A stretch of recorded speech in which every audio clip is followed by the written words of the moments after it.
Okay, so this is a section from the Chaitanya Charitamrita, and it's in conjunction with that question I asked: how will someone as a demon be delivered? So the section I'm going to read from is Lord Chaitanya is teaching Sanatan Goswami. That's the largest section of the Madhya Lila, the teachings to Sanatan. So here is the statement. Lord Chaitanya says, everyone is eligible to receive Krishna's mercy, including Vyasadeva, the four Kumaras, Shukadeva Goswami, low-born creatures, trees, plants, and beasts. By Krishna's mercy, they are elevated and engaged in his service. Purport. This is confirmed in the Bhagavad-gītā 9:32, wherein the Lord says, Manghi partha vyapasritya yepisu papayonaya striyo vaishyas tata shudras tepi yanti paramgatim.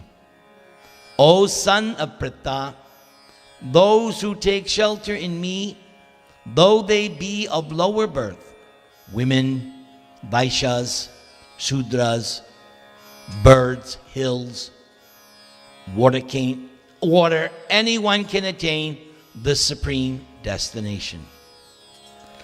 Everyone is eligible to become Krishna's devotee. One simply has to be trained according to the approved process. Now, here comes the line. All right, so I'll repeat this paragraph. Everyone is eligible to become Krishna's devotee. Who can it tell me why? Why is everyone eligible to become? Thank you.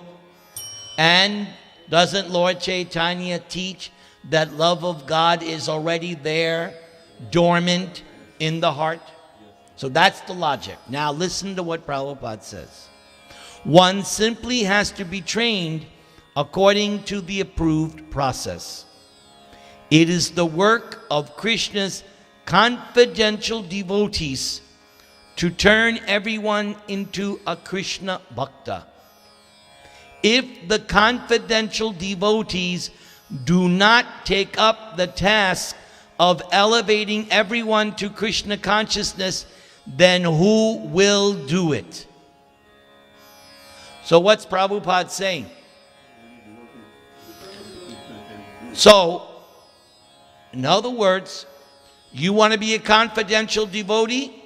Make devotees. That's what makes you a confidential devotee, is that you're able to make others devotees. Such as Narada Muni, who converted Mrigari the hunter. Narada Muni, Prahlad, Valmiki, Dhruva. Huh?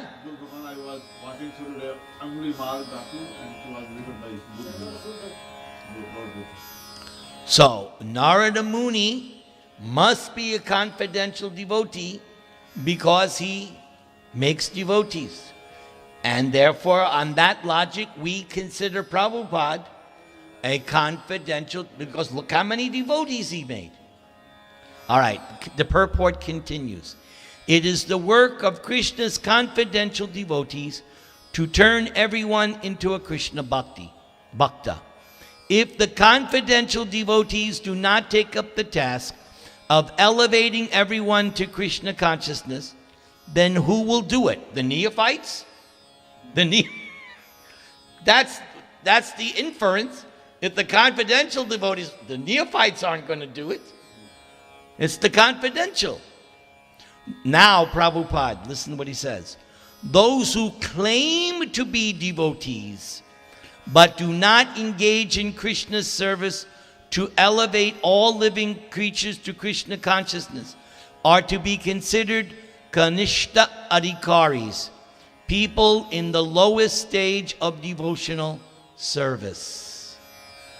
When one rises to the second platform of devotional service, his business is to propagate Krishna consciousness all over the world. Those who are active in the Krishna consciousness movement should not remain in the neophyte stage, but should rise to the platform of preachers, the second platform of devotional service. Devotional service is so enchanting that even the first-class devotees, Uttama Adhikaris, also come down to the second platform to preach and render service to the Lord for the benefit of the whole world. So, the point is, you want to be considered a confidential devotee? Preach. And Prabhupada is saying, the Uttama Adhikaris, they voluntarily come down just for the sake of preaching. And that's how we see Prabhupada as well. We consider Prabhupada Uttama Adhikari, and he voluntarily came down to the second platform, because on the Uttama Adhikari, what's the mentality? I'm a demon, everybody else is a devotee. That's the Uttama Adhikari. He's so advanced, he thinks I'm not advanced. Everybody else is more advanced than me. So, in that platform, the Uttama Adhikari doesn't preach because he thinks, who am I? I'm insignificant. Whereas the Madhyama Adhikari, he has to make distinctions. Here's Krishna, here's devotee, here's innocent, here's demon. And then he behaves accordingly. Here is Krishna, I worship. Here is devotee, I make friend, not politics. I make friendship. Here is innocent, I am merciful. Here is demon, I avoid. That's how the Madhyama Adhikari works. Yes? I'll get to you in a second. What do you think? Personally, the devotee is very sincere, but he doesn't have ability to convince other people to gather and become devotee. Okay. So what's the question? What do you think he should do? He should continue to render service, and he should desire to come to that stage of preaching and pray to Krishna, please empower me. And will not Krishna satisfy the desire of the devotee? So if the devotee remains, like you said, sincere, right? If the devotee remains sincere and serious and prays to Krishna, Krishna will fulfill that desire. Yes or no? His question before yours. You answered. The thing was, I was saying that we are referring to Naradji or somebody who was that powerful devotee that he can change anybody, right? Even the demons he could change. So I'm saying that when you say confidential devotee, maybe it's empowered. That's what I was getting. That I got an answer. Yes, but Prabhupada's point, the way he's writing that purport, he's practically saying, become a confidential devotee. How do you do it? Go out and preach. That makes you confidential. What he's doing, he's inviting you to join him. Come out and preach with me. I have one song that I wrote. Prabhupada's calling, come out and preach with me. Distribute books and you'll be happy. Try it and you'll see. So, if you try, the whole thing simply try. The early devotees, Prabhupada sent them to open temples. When the books started to get published, Prabhupada said, go out and distribute. The devotees were not salesmen, but all they did was approach people, describe the book, and they tried and they saw Krishna reciprocated. If you try, that's all that takes. Just try. Just try to preach. And preaching means whatever your level is, that's enough. And the idea is you're looking for the innocent people. You're going to avoid the hardcore demons. You know who they are. You're going to avoid, because you know you're just wasting your time. All right? And they come in all kinds of flavors, and right? But many people they're not antagonistic. They're open-minded, at least, right? So whatever little bit, share with them. Give them an opportunity. Or, I've told you the story 1,000 times. My wife will make some prasad, leave it on the desk. Everybody in the office comes by. Very nice. That's preaching. Giving prasadam is preaching. When I'm driving down the highway, I have my 2 signs, Nirantara. Even while I'm driving, I'm preaching. Even today, I noticed so many people were like looking at, because I have one on each side, so they're looking at my car. They're seeing Nirantara. They're seeing me. They're seeing a devotee. Every little bit. How about giving the book? Oh, that. Huh? How about giving them book? That's the best. Prabhupada says that's the best. Prabhupada says that's the best. Yes. Someday they will read it. Request them to read it. Yeah, or just give it to them. Just give it to them. Like Prabhupada said, they just touch the book. They're benefited. Even if they read one line, Prabhupada said, they read one line, Krishna. So we have some story that somebody took the book, kept on the shelf for 20 years. After 20 years, he just took out the book and they became... That happens. Yes. Time bomb. Yes. You've hit the nail on the head. Yes. By the way, it's 7:23. Are we doing an offering? Yes.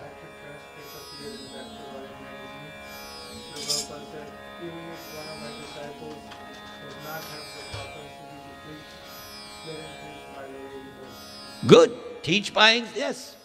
Right. Even if you go with this, if they see you with tilak, that's preaching.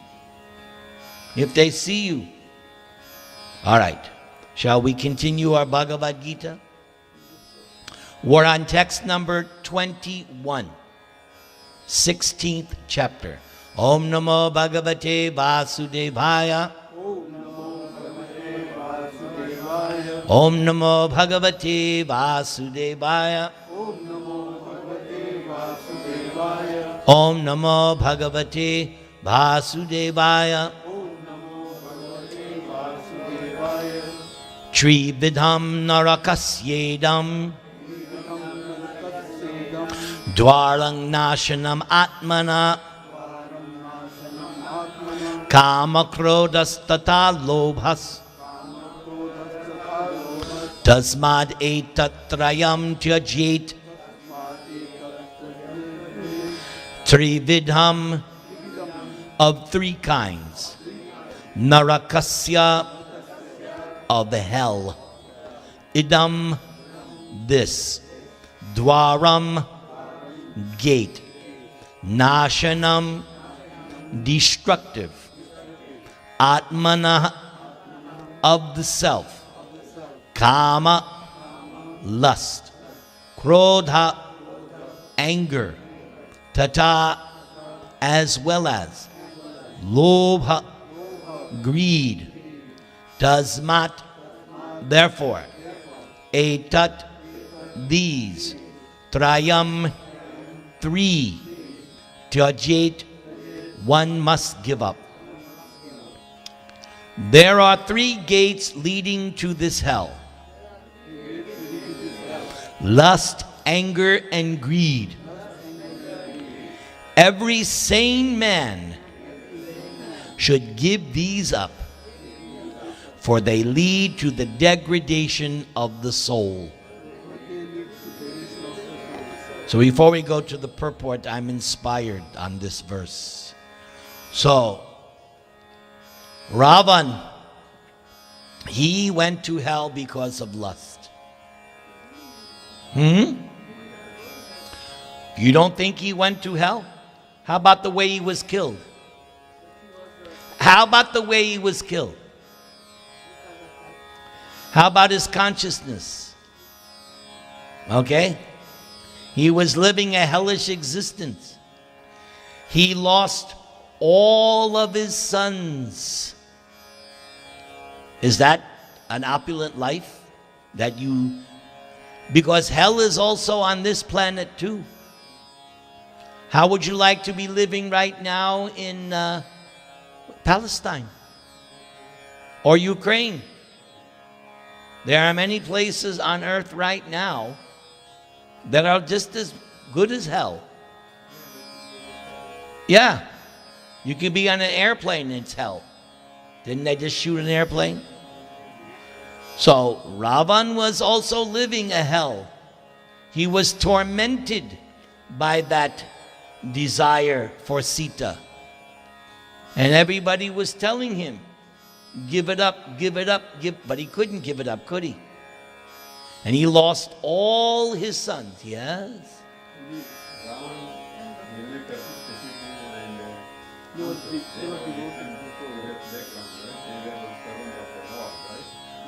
I don't know, not Kamsa. No, not Kamsa. Not Kamsa. Ravan and Hiranyakashipu, yes. Yes. Yes. Yes. Yes. Yes. Yes.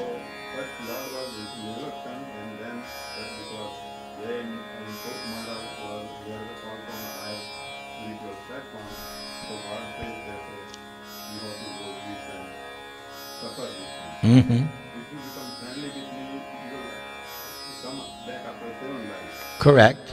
Like enemy, you have to take a three times the birth. Mm-hmm. So, I mean, they are actually not enemies of Lord, but they were helping the Lord to make their lila, what they call. Yes. So, it is a different thing, right? From one angle of vision, but from another angle of vision, we don't want to imitate their behavior. Okay. So, yes, different angles of vision. Okay? So, my point here, that Ravan's lust for Sita, that was his hell. It was tormenting him. Again, because of that, all of his sons slain. You want to see your sons slain before you? Is that heaven? Is that enjoyable? That because of your lust, all your sons have to die. That's not desirable. Okay, anger. Hiranyakashipu was angry. Why? Why was Hiranyakashipu angry? Because God killed his brother. Lord killed his brother. Right. And that anger drove him. That anger drove him the whole. And what about Hiranyakashipu? Did he get angry with somebody else? His own son, who defied him. Because his son wouldn't recognize him as the supreme. Okay? And how about the way Hiranyakashipu was slain? That's a kind of hell. The way he was slain, right? There is a hell where the Yamadutas rip out your insides and they pull out the intestines from the anus. So he, okay? I can't think of greed, but Ravan is known as lust incarnate. And if anyone follows in Ravan's Sampradaya, yeah, Ravan didn't go, but if one becomes a follower of Ravan, he'll certainly go to hell. Yes or no? Yes. Right? Huh? Don't you think? Yes. All right. Now, the other point I wanted to make, they lead to the degradation of the soul. So, we learned in chapter 6 that the mind you can elevate your mind or you can degrade your mind. Because the mind is the central point. Yes, your mind can be your enemy, your mind can be your friend. Right? It all depends. If you control the mind, it's your friend. And if you let your mind go, then it becomes your worst enemy. So, the idea of human life, the whole purpose of human life is to upgrade, not degrade. Upgrade. How do you upgrade? Pious activities, not committing sinful activities, or just by becoming a devotee of God. That's automatic upgrade of life. But if one does not behave properly, does not perform pious activities, then he becomes degraded. Make sense? All right, let's look at Prabhupada's purport.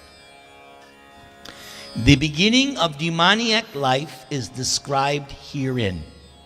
One tries to satisfy his lust, and when he cannot, anger and greed arise. A sane man who does not want to glide down to the species of demoniac life must try to give up these three enemies, which can kill the self to such an extent that there will be no possibility of liberation from this material entanglement. So you all know, can the soul be killed? So why is Prabhupada saying can kill the self? What's he inferring? What's he saying? Life of this thing is going down and down, and although he's suffering, he doesn't realize it. Mm-hmm. Yes. And then until he changes his thing, even the devotee cannot approach him. So his hopes are getting up Mm-hmm. is very, very, very low. Yes. In the Bhagavatam, Pashugna. Pashugna means there's two definitions. The butcher, one who is killing animals, or the other one is one who is killing himself, meaning neglecting self-realization, neglecting spiritual life, neglecting even pious life. So yes, that's how we say a soul-killing civilization. Modern civilization is soul-killing because everything is surcharged with materialism, with atheism, everything. Television, radio, the colleges, the schools. It's all teaching everybody no God, no soul. Don't talk about these things. Let's do another verse. 22. Etair vimukta kaunteya Tamo dwarais tribir nara Acharatiatmana shreyas Tato yati param gitim Etai. From these, vimukta, being liberated, Kaunteya, O son of Kunti, Tamadvarai, from the gates of ignorance, Tribi, of three kinds, Nara, a person, Acharati, performs, Atmana, for the self, Shreya, benediction, Tata, thereafter, Yati, he goes, Param, to the supreme, Gatim, destination. The man who has escaped these three gates of hell, O son of Kunti, performs acts conducive to self-realization, and thus gradually attains the supreme destination. Purport. One should be very careful of these three enemies to human life: lust, anger, and greed. The more a person is freed from lust, anger, and greed, the more his existence becomes pure. Then he can follow the rules and regulations enjoined in the Vedic literature. By following the regulative principles of human life, one gradually raises himself to the platform of spiritual realization. If one is so fortunate by such practice to rise to the platform of Krishna consciousness, then success is guaranteed for him. In the Vedic literature, the ways of action and reaction are prescribed to enable one to come to the stage of purification.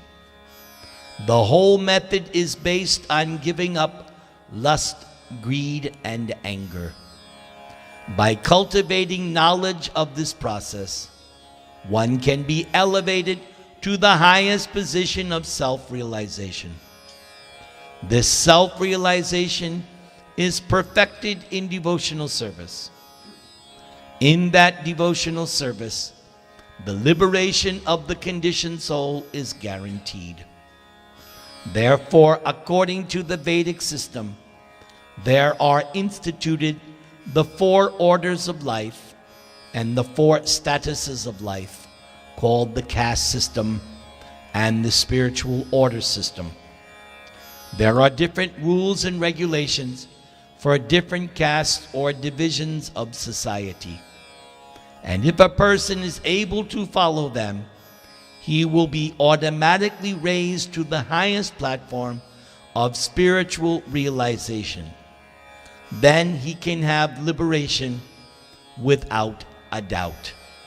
Going back to Ravan and Hiranyakashipu, Nrsingadev was the one who said to Prahlad that yes, you should perform the funeral ceremony for your father, and by so doing, he'll be saved from going to hell. And did not Vibhishan do something for his brother Ravan at the time of death? Yes. Otherwise, then definitely they would have gone to hell. But they were externally delivered by Vibhishan and by Prahlad. Yes? All right.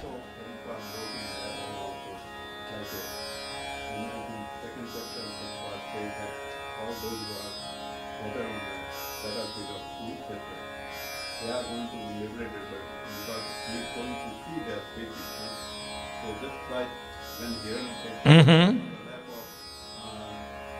of Lord Vishnu, automatically he sees Lord Vishnu also. Yes, but there is one statement. Hiranyakashipu did not recognize Nrsingadev as God. He just thought that Nrsingadev was some extraordinary creature. He did not recognize him as the Supreme Lord. That's what's required. They have to recognize. There is some verse like that. And Ravan, did he accept Ram as God? No. Huh? Yes. If I remember, Duryodhan, as he's dying, he's a little confused. He's not sure if Krishna is God, and even if he is, how come he's behaving like this? So Duryodhan even did not really fully grasp it, because even if he is God, why is he acting so duplicitous? Yes. In the assembly of Kaurava, when Lord Krishna came as a messenger for the king, Yes. Lord Krishna, when they tried to arrest him, Mm-hmm. so is suddenly disappeared. Even though he saw that, he couldn't realize that this is not an ordinary person. Yeah, even Dhritarashtra was even said, how come Sanjay, you accept Krishna as God, how come I don't? Dhritarashtra also could not, at least at that time. Shall we do one more verse? Okay, everybody chant the Maha Mantra.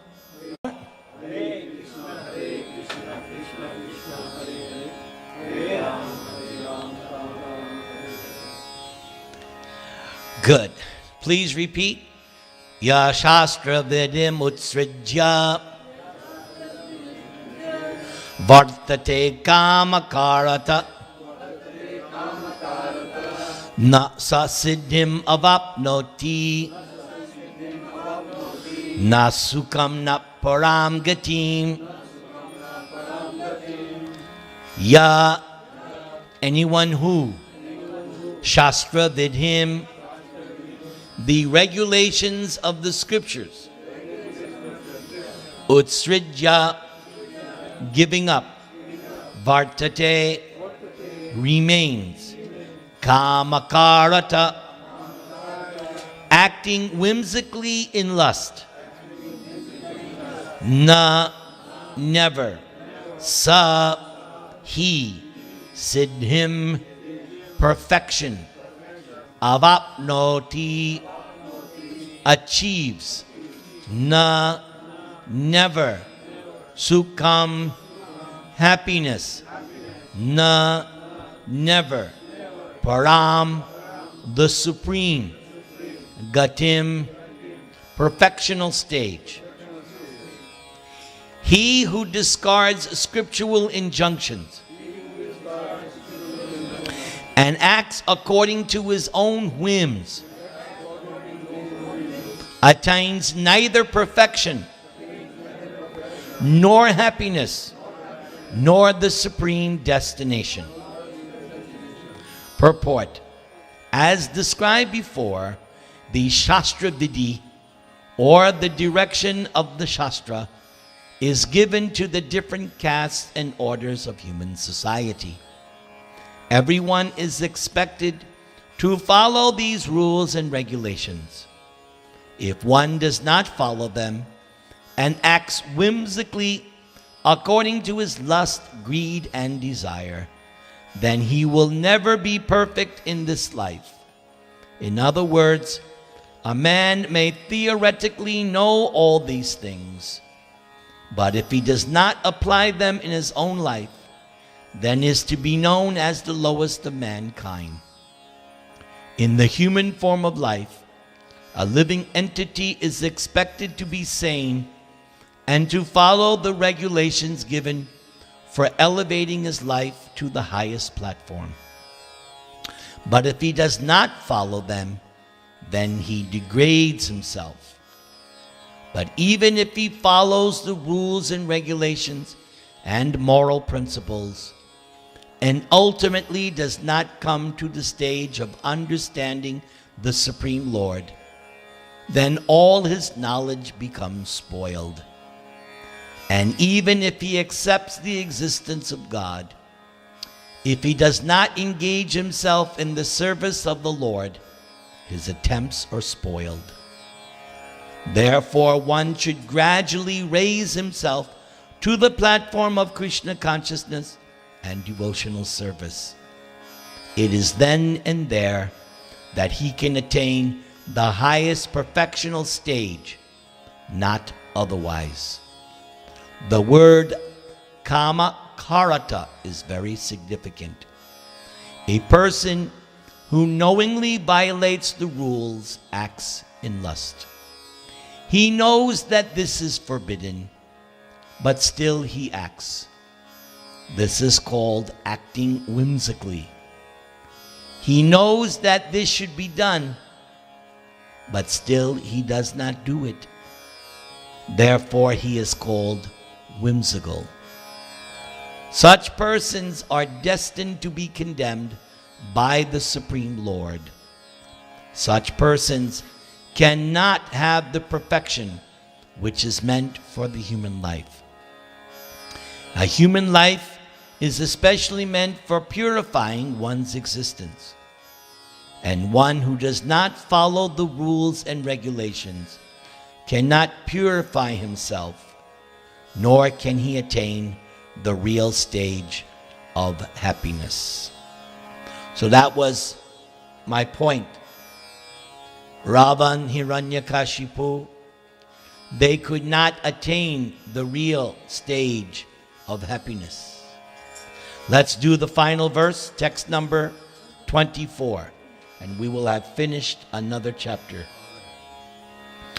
Tasmach chastrang pramanang te karya karya vivastitau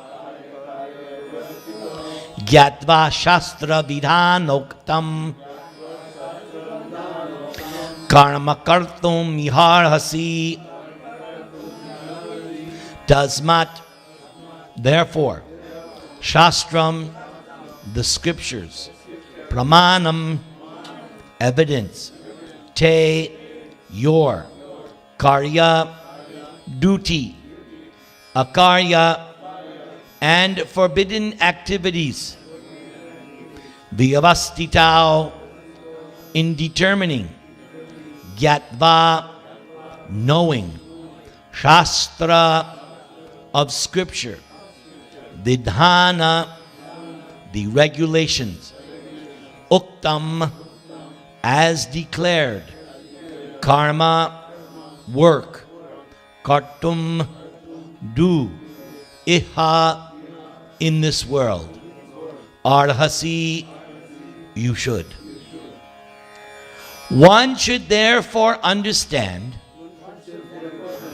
what is duty and what is not duty by the regulations of the scriptures.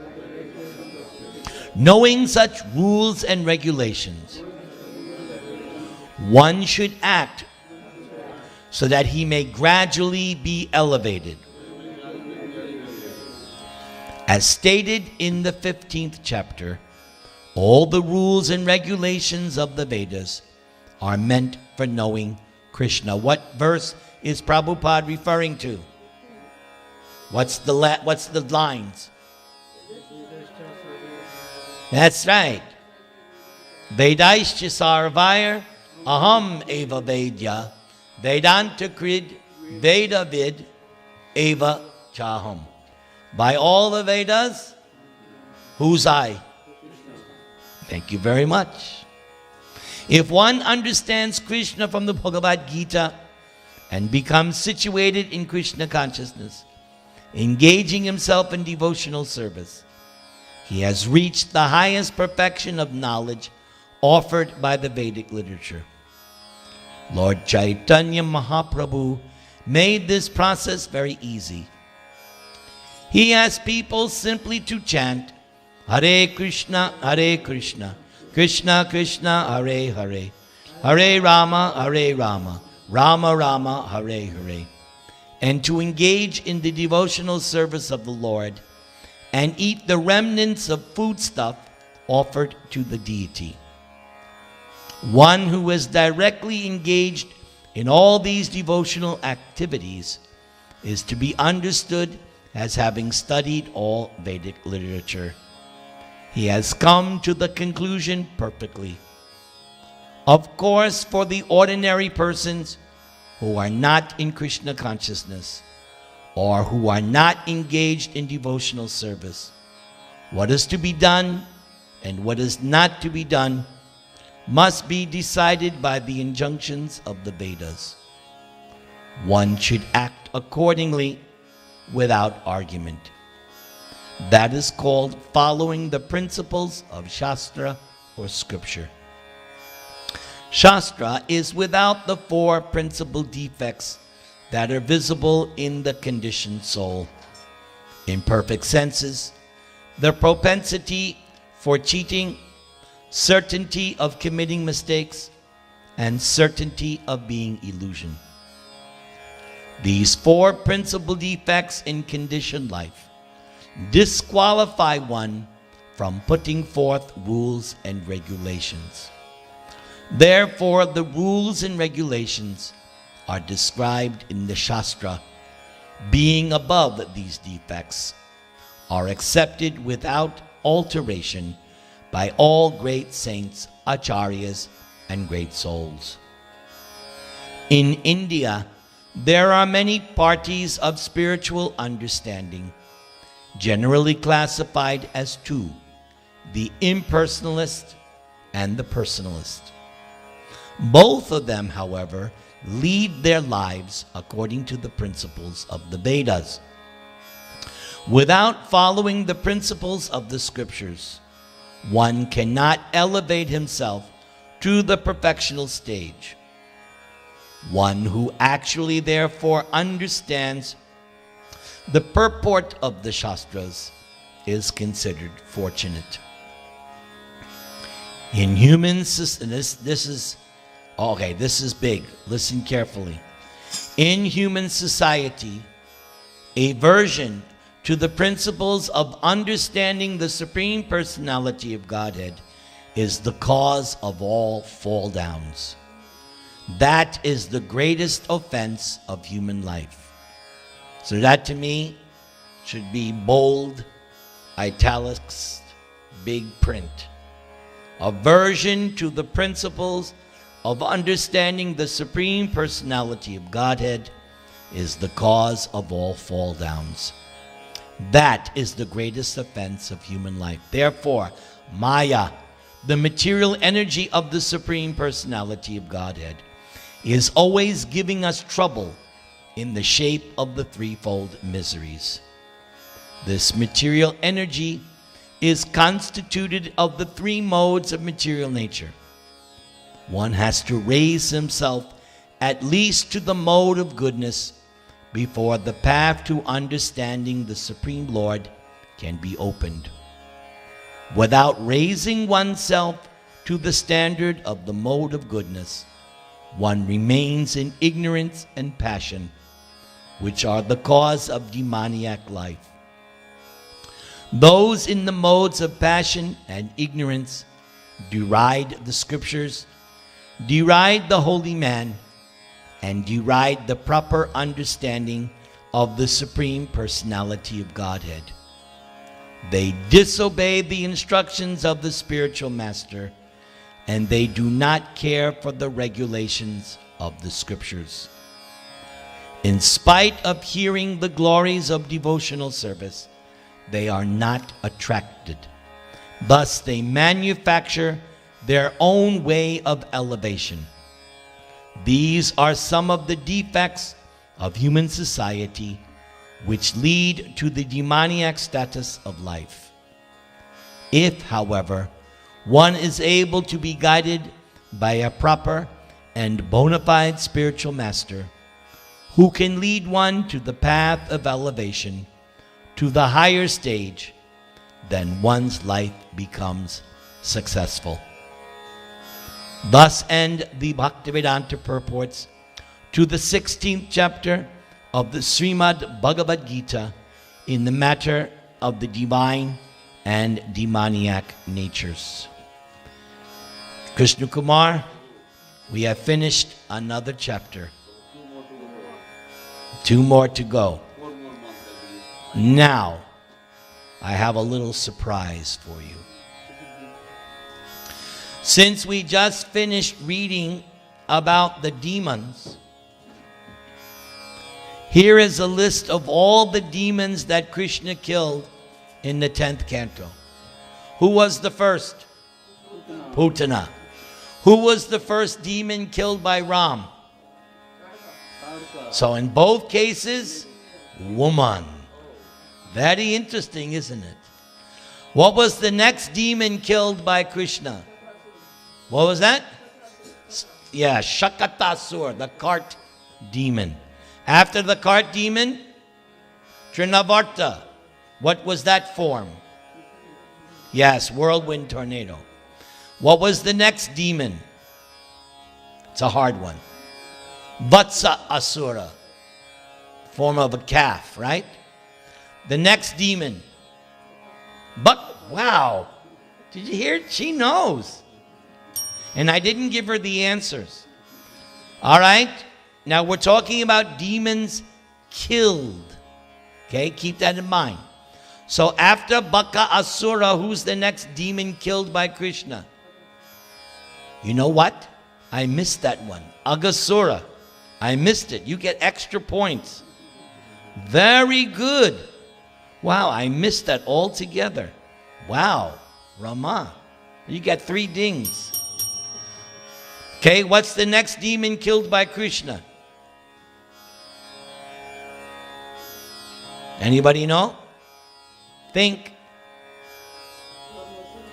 That's not Krishna. That's Balaram.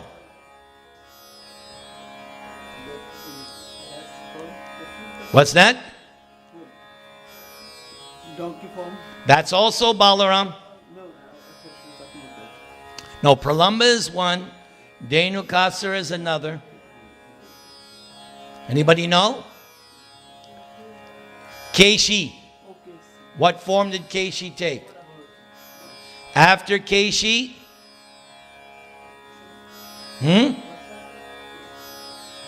No, Vatsa, we already had Vatsa.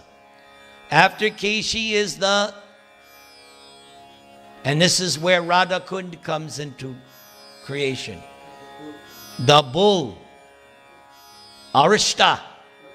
Arishtasura. And then after Arishtasura, Radharani made Radhakund and Krishna made Govindakund. All right? After Arishta, it's a hard one. Vyoma, sky demon. Okay? Now he enters Mathura. Who's the first demon he kills in Mathura? I once played this role in a drama. No. Before that. Washerman. Krishna asked for the clothes. The washerman said, huh? Yes, he was. He didn't give Krishna the clothes. If you don't surrender to Krishna, are you a demon? Yes, no, seriously.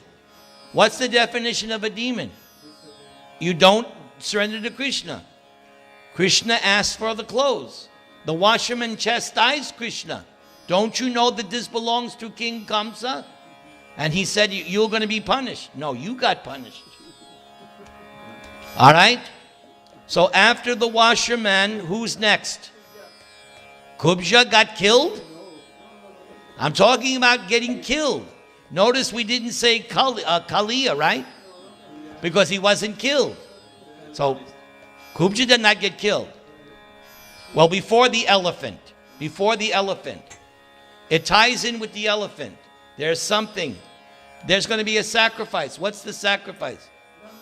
Yes, the big bow. So Krishna killed the caretakers of the bow. Then he killed No. You said it, the elephant. Kuvalai Pita. Then he killed Those two Chanur. Chanur and Yes. Then he killed, everybody should know, Kamsa. All right? Now the next one, I'll give you a clue. Wait. Krishna didn't kill Jarasandha either. Bhima killed him. Bhima killed. You're way ahead of yourself. Okay, listen. So, Krishna had to retrieve his guru's son. Where was the son supposed to be? Yes, so what did he kill? The Panchajana demon in the shape of a conch shell, and that became his, became his conch. Okay, now the next demon had to do with the Shamantaka jewel. This is a hard one. Yes? He killed Jambavan? No, his brother. He- Satya, Not Prasena. Satyaki's brother. I thought. Shatadanva. All right. Well, he's just giving the. So Krishna, okay, Rama, come on. Does Krishna kill anybody besides demons? Answer. If Krishna kills you, you're a demon. It's the simple logic. Prabhu, when you were reading that previously, the word came whimsically, So I said most of us are doing whimsically. Krishna going to kill a devotee? And I'm not talking about in disguise. Krishna is not going to kill a devotee. He's going to kill a demon. Right? Parichanaya sadhunam vinashaya cha duskritam. So if he kills you, you're a demon. Right? All right, now, the next demon had 5 heads. Mura. And therefore Krishna's name, Murari. Everybody say. Then this demon had 16,100 captive princesses. 2 names you could give. Narakasur or Bhaumasur. Rama, you are really like 1,000 gold stars.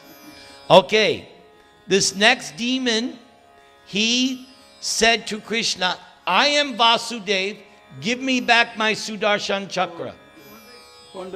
Poundraka. So what did Krishna say? Oh, you want my Sudarshan chakra? Here, go ahead. Take it. And then, all right. After Poundraka, he killed who? It connects with Poundraka.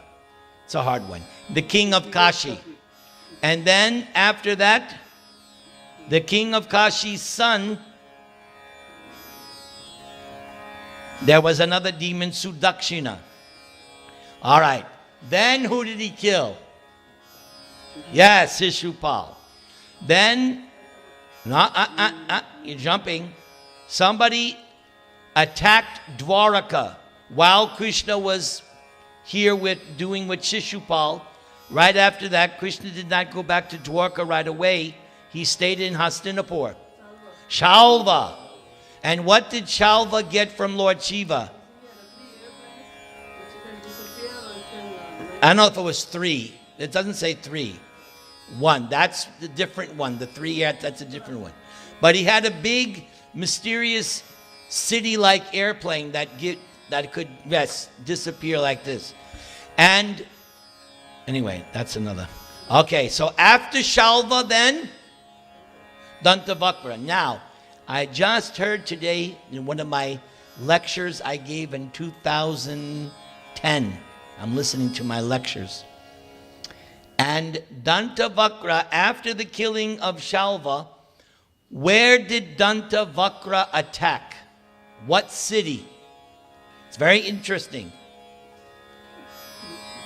What city did Dantavakra attack? Mathura. Krishna was in Dwarka, and my class said that Narada immediately flew to Dwarka and told Krishna, Dantavakra is attacking Mathura. If he's attacking Mathura, where is he going next? No. Vrindavan. Do you think Krishna is going to allow that to happen? So immediately, within a second, Krishna meets Dantavakra out the side gate of Mathura, and they fight, and Krishna kills them. And there's a certain spot that commemorates that this is the place where, yes, you have a... No, this is in a purport in the Bhagavatam from the Puranas. Okay. Then after Dantavakra, there's another demon, the last demon. Vidurat. Now, after Krishna kills Dantavakra, where does he go? No, Vrindavan. And he's reunited. He's reunited because has he been back to Vrindavan since Kamsa? Balaram came back, right? Once for 2 months. And it's mentioned ever since Balaram went, Krishna had been wanting to go, but his parents said, no, you can't go. Vasudeva and Devaki wouldn't let him go back to Vrindavan all these years. So when he killed Dantavakra, he went to Vrindavan, and all the residents of Vrindavan went back to Godhead. And then Vasudeva Krishna went back to Dwaraka. Is that all right? Yes. All right. Out of 50 Parvo, I need only 2. You got to read Krishna book. Rama, you must have read Krishna book, right? All I knew is concept. All this is in Krishna book. You have to read Krishna book. I've read it. This is like the 20th time. I'm on chapter 80. I started a couple of months ago. Because when I go to Santiago, I'm going for Janmashtami. All I'm going to do is Krishna Katha. So I wanted to be fired up and be absorbed in Krishna Leela. Yes? Can you clarify something? You said that all the residents of Vrindavan went back to Godhead. But in the Bhagavatam, it stated that after Krishna disappeared, Krishna was told to go and get the gopis. No, queens. Queens. Queens. Okay. That's Dwaraka. We're talking about Vrindavan. All right. Mukund, you play Mridanga for me? Who wants to play my kartals? Among the 2 brothers. Govind? But who will do the tray? How can Govind play the kartals and the tray? Chill.